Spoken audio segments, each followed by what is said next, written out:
friends, welcome to my July and August wrap-up. We are going to talk about every single book that I read over the past 2 months, my thoughts, my feelings, my opinions,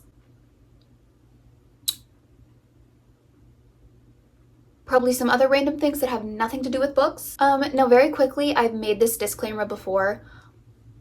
I don't think my ratings make a whole lot of sense. I have absolutely no system to my ratings, and I move mostly off of the vibe that I feel in my heart, so pay attention to them or don't. I read a total of 20-ish books over the months of July and August, and I think it was an equal split. I think I read 10 in July and 10 in August, and I also have quite the range. I read some YA, I read some horror, I read some plain old literary fiction, and I also read a couple nonfiction memoirs thrown in there. So honestly, we have a bit of everything. Now, the very first book I read in the month of July, we gotta go back 2 whole months, so this is not the freshest in my memory. The Southern Book Club's Guide to Slaying Vampires by Grady Hendrix. Now, this mainly follows one woman. She is in a book club and she lives in this very tight-knit, small neighborhood community type thing where everybody knows your business. And this new man moves to town, and our main character is quite suspicious of him. Strange things start happening to their children, and it all kind of goes from there. I ended up giving this 3.5 stars. This was my first Grady Hendrix book, and I did like his writing. I didn't not enjoy reading this. It was just that when it came to the actual story itself, I feel like it didn't give me exactly what I wanted. Now, what I'm about to say might get a tad bit spoilery, so if you want to know absolutely nothing about this book, skip ahead to... But you pick up this book thinking that you are going to get a bunch of middle-aged women banding together in order to fight a vampire in their small town. You know, you think you're gonna get womanhood, feminism, all of that fun stuff. And you really only get that at the very end of the book. The majority of this book is about one singular woman trying to convince everyone else around her that this man is bad, and then her being gaslit so severely that she's put in the hospital. So I wanted an entire book of what you get at the end. Also, gaslighting, it's only okay when women do it.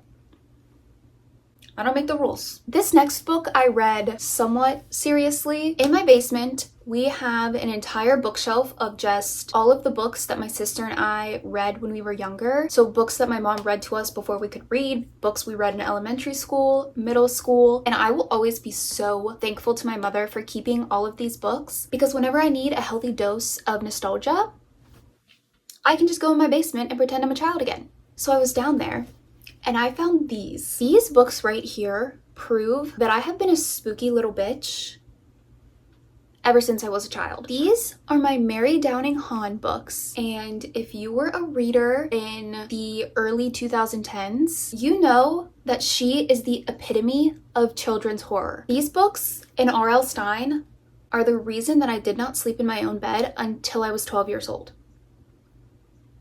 When I tell you I made a bed on my parents' floor until I was 12 years old, it's because I was reading books like these. The book that I reread was Wait Till Helen Comes. This is literally just your typical ghost story. I sat down and read this all in the same sitting, and it literally gave me all of the nostalgia that I wanted. Obviously, I didn't rate this book, but I'm sure that 10-year-old me, she would have given this 5 stars. Next up was actually another reread, and that was The Darkest Part of the Forest by Holly Black. This is one of my comfort books. I love Holly Black. I love the way that she writes fantasy. I love the way that she writes fairies. This is about Hazel and her brother Ben. They live in Fairfold, which is the town adjacent to Fairy World, the same whole universe as the Cruel Prince series. But the special thing about their town is that in the middle of the forest, there's this glass coffin with a sleeping fairy prince within it. He's been there for decades. You cannot break the glass. He's never woken up. He is just chilling in this coffin in the middle of the forest until one day the glass is broken and he has just disappeared. This is one of my 5-star reads just because of how cozy and comforting it is. This is also true fantasy. There's really not a whole lot of romance in it. There are little subplots of romance, but it is mainly fantasy adventure. Hazel, our main character, she is all about wanting to be a knight and protecting her family, protecting her friends from the different types of fairies. Also, I think this is a great book for fall. There's lots of fall imagery, fall descriptions, and it is just So cozy. Next, I have one of my absolute favorite reads of July, and that, surprisingly, is Cleopatra and Frankenstein by Coco Malors. I say surprisingly because this book has very, very mixed reviews, and it is just plain old like literary fiction, which is not necessarily one of my favorite genres to read, but I ended up giving this a 4.75. This is about Cleo and Frank, two people living in New York City. They meet each other, they end up getting married, but it's really not a romance. Like, it is more so just a slice of life. It is this person and this person encountering each other, and what happens after that. It is about all of the people adjacent to their lives. Like, it is very much just a glimpse into other people's lives. I just thought that this was so beautifully written. Like, I have so many different quotes tabbed and underlined. I've seen a lot of people compare this to Normal People by Sally Rooney. Wouldn't know, haven't read it, but maybe I need to add that to the TBR. Next, I read 19 Claws and a Blackbird by Agustina Bazterrica. Probably did not say that right. This is the same author as Tender as the Flesh, which that is going to be one of my favorite books of this year. But this is a collection of short stories. They're dark, they're humorous, they are slightly disturbing. I ended up giving this 3 stars just because I don't think short story collections are necessarily my favorite thing to read. With this, there were some of the stories that I actually really, really liked, and then there were some stories that I didn't like at all. Also, some of them I couldn't even wrap my head around. Like, the meaning of each story is not obvious, and you either like that or you don't. So now, on a completely different note, I read The Summer I Turned Pretty trilogy by Jenny Han. I read these obviously in honor of season 2 of the show coming out in July. I did make an entire reading vlog reading all of these books, so I'm not going to spend too much time on them. I ended up rating the series 4 stars overall. I really like Jenny Han. She just gets the job done when you do want kind of a lighthearted, cute YA read, and I am so curious to see what they're going to do with season 3 of the show, book 3, what they're going to do with this. You know what I'm going to say. Team Conrad. This next book I actually read over the span of a few weeks within different months. I just so happened to finish it in the month of July, and that is The Body Keeps the Score by Bessel van der Kolk. This is a nonfiction psychology book all about what experiencing trauma does to your mind, what it does to your body, kind of how to heal from all of that. And let me just say, as long as I am moving forward in my life, I will be thinking about this book. Like, there's just no way that I can go about encountering different people and learning different things without kind of having this knowledge in the back of my mind. Just like thinking about the way that our bodies work, the way that our brain works, and how all of the systems that we have inside of ourselves work together in a specific way, and what can happen to your behavior or how you feel when those systems are interfered with. If you didn't know, I graduated with a degree in psychology because I've just always been so interested in exploring and understanding human behavior, and that is obviously a topic that I still really like to read about. This is a very popular book, like, within this genre. A lot of people talk about this book and how impactful it is, and I agree. Next, I read Red, White, and Royal Blue by Casey McQuiston. This book's been popular for a while, but it just came out as a movie on Amazon Prime, so you know I wanted to read the book first. This is about the son of the first female president of the United States and the Prince of England. They are apparently enemies. They have international beef. A fiasco goes down at the royal wedding that both were in attendance at. In order to fix that, in order to do damage control, they have to pretend to be best friends in front of the cameras and for the PR. So this is a romance. It is, I guess, forced proximity, frenemies to lovers. I rated this 3.5 stars because for the most part I did enjoy it, but it definitely got a little slow for me at some points. Like, there were definitely times where I was reading it and I was like, this is dragging. Something else needs to happen here. Also, Alex, one of the main characters, really kind of annoyed me sometimes. In the beginning, his hate for Henry felt so out of proportion, and it really felt like the beef was one-sided. Like, this was really just Alex disliking Henry, and for the reason that it was, I just feel like it was so out of proportion, and I just felt like he was a hater. And I don't know, his his character just annoyed me a little bit. Overall though, I thought it was a cute story. I did enjoy it, like I said, for the most part. Obviously there's a lot of politics in this book. Like, one of the other plots is the re-election of his mother, who is the president of the United States. I probably could have dealt with less of that, but then again, you kind of have to know that that's what you're gonna get when you pick this up. The final book that I read in the month of July was Lapvana by Otessa Moshfegh. This is about the people of a medieval town called Lapvana. There's kind of like a whole cast of characters. We mainly follow the son of one of the shepherds, but there's also like the village witch, there's other villagers, there is the lord that lives at the top of a hill that rules over this town. This was another 3.5 stars for me. I think I would move this closer to a 3.75. I was so unprepared going into this book. Definitely weird. It is very disgusting and graphic and disturbing. Honestly, it felt like a fever dream. I feel like I could see this as an A24 movie. Like, you know that movie The Witch? This is like in that same vein, but 10 times more weird and like, what's happening here?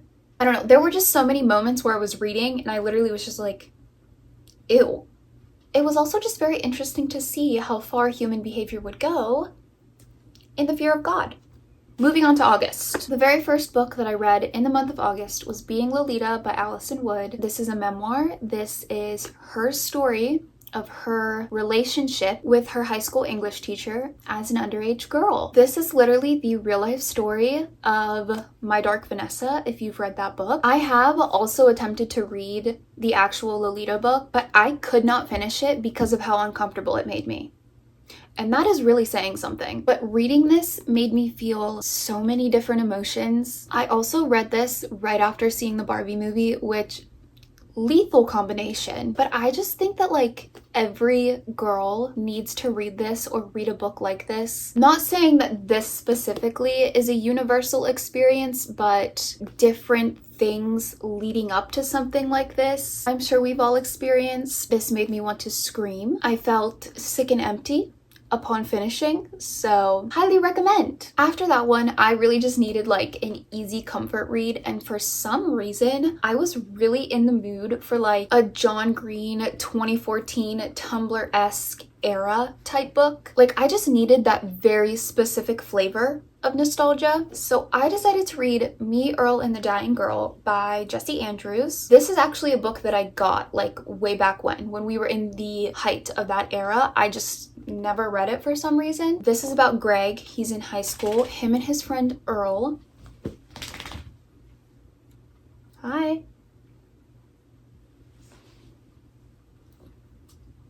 Someone just woke up from a nap. Back to what I was saying. This is about Greg. He's in high school. Him and his friend Earl make these films, and this girl that Greg used to be friends with when he was younger, like years and years and years ago, ends up getting diagnosed with leukemia, and Greg's mom forces him to go spend time with her and keep her company, and he is like super weird, super awkward, and then of course they end up like making a film for her. This was another 3.5 stars for me. It did like give me exactly what I wanted. Like, you can 100% tell that this was written in that like early 2010s John Green quirky teenager YA era. Also, I kind of really want to do a reading vlog of me rereading all of those books and like relive that very specific era. The Fault in Our Stars, Looking for Alaska, those types of books. So if you would like to see that, let me know.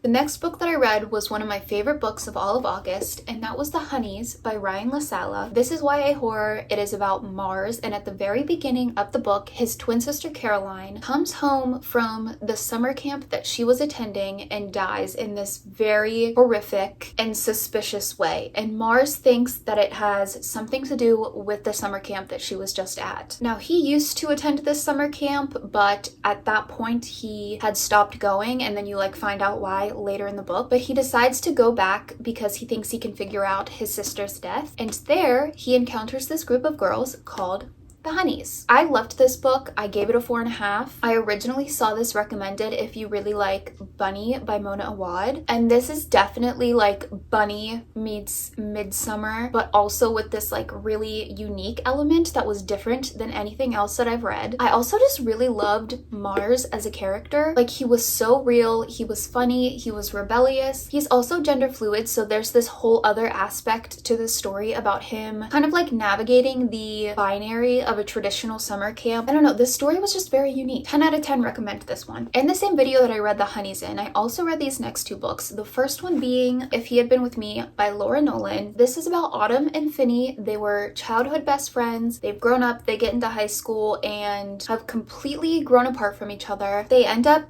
kind of coming back together, and right from the beginning of the story, you know that it does not end well. There is not a happy ending to this story. This was another 3.5 for me. Definitely a tragic story. I didn't have a bad time when I was reading it whatsoever. This is just the type of book where like, okay, I picked it up, I read it, and now that I'm done with it, I'm probably never going to think about it again. I'm just now realizing how many books I rated a 3.5 over these past 2 months. But then again, I feel like that makes sense because to me, a 3.5 is a very like average rating. I enjoyed the book, but it wasn't the best book I ever read in my entire life. And how often are you reading the best book of your entire life?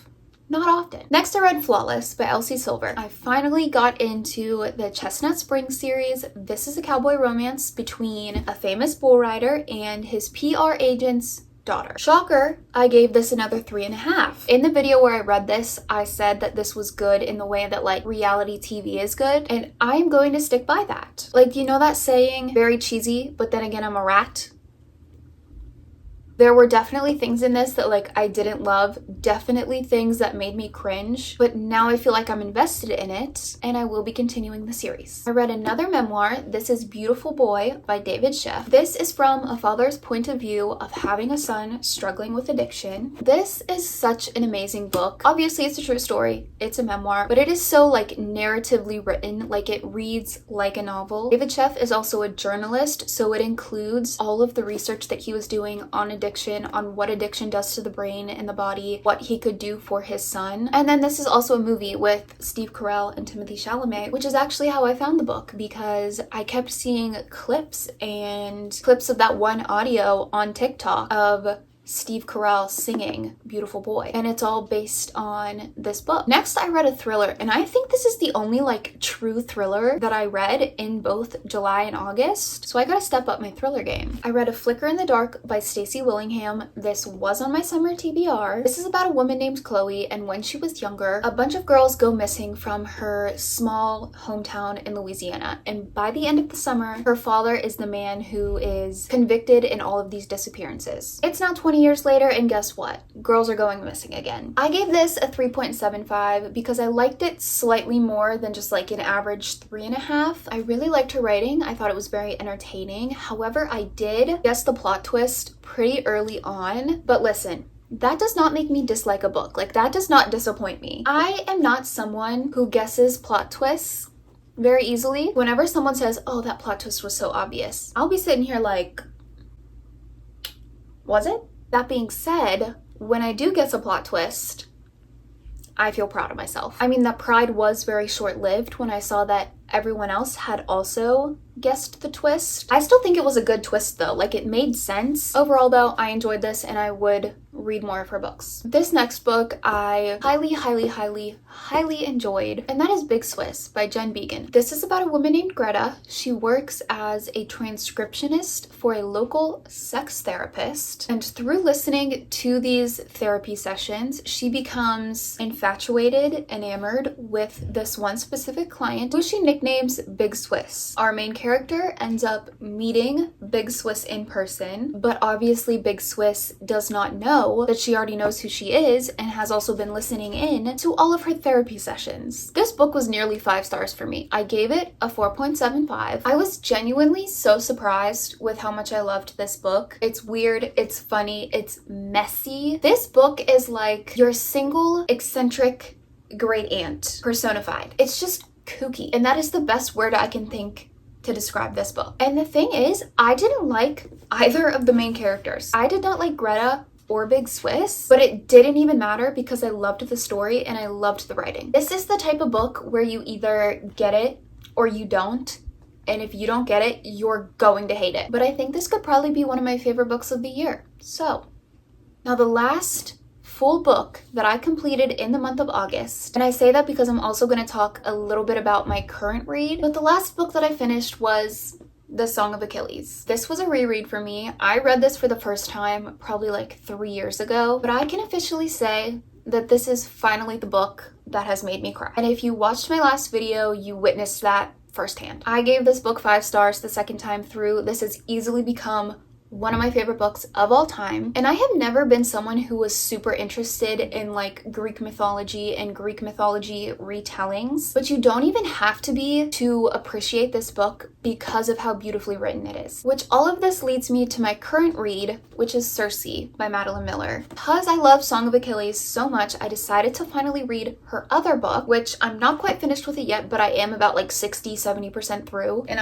I wanted to be able to talk about the two of these together. This is obviously another Greek mythology retelling. This is about the famous witch Circe, who is initially seen in Homer's Odyssey, which, like I said, I've never been super into the whole Greek mythology things, so I don't know a whole lot about any of that, but I do like this a lot. I think I just really like Madeline Miller's writing. I cannot say that I like this more than The Song of Achilles yet, but then again, I really only fell in love with The Song of Achilles the second time through, so maybe you just need to give it a reread. I just love the way that like Madeline Miller takes traditional Greek mythological stories and then tells them from like a completely different perspective. This has a completely different tone than The Song of Achilles. This is so much more about the struggles of womanhood, female rage, and female power, which is just one of my favorite things to read about. So we have gay tragedy and feminine rage.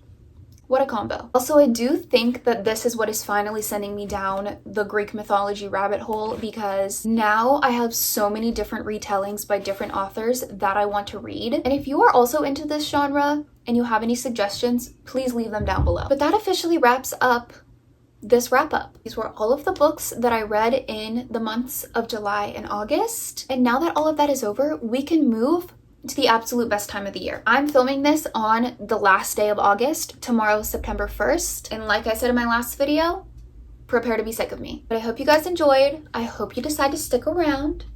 And I'll see you in the next one.